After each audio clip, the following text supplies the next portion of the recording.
And in stark contrast to the celebration and the smell of champagne behind me inside Yankee Stadium, outside Yankee Stadium, there are a lot of fans who, I guess, more than reflection, filled with heartbreak. Alan Devlin was with the fans, and a fan base that feels like this season just ended too soon, Alan.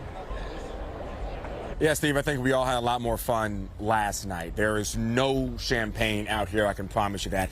You said October was unforgiving. The fans that I spoke to immediately after today's game described it as disappointing. That's the word. You know, you go from a World Series appearance last season to an early exit for the Yankees fans this season. Many of them, as they trailed out of the Yankee Stadium early before the game even ended, they didn't have their heads held high. I spoke to a couple of them, and it was pretty much the same thing over and over again. The Yankees have to play better.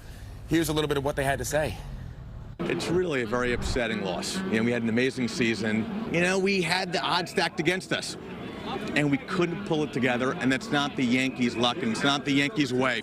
Just couldn't get the hitting going. I thought they would take the momentum into today, and, you know, it didn't happen. The kid pitched a great game, but we just couldn't get the big hits. We had opportunity right there at Wells with the bases loaded, and unfortunately just could not capitalize. And, you know, there were a lot of moments in the game where it looked like the Yankees could at least tie or take the lead. A couple of, you know, people on base, a couple of big hits.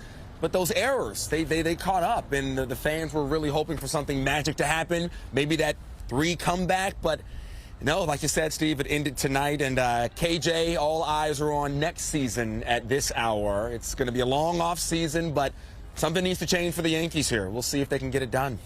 Absolutely. And as you said, there's always next season. Hope springs eternal. It'll come eventually. Always next season. Thank you, Alan, and also Steve.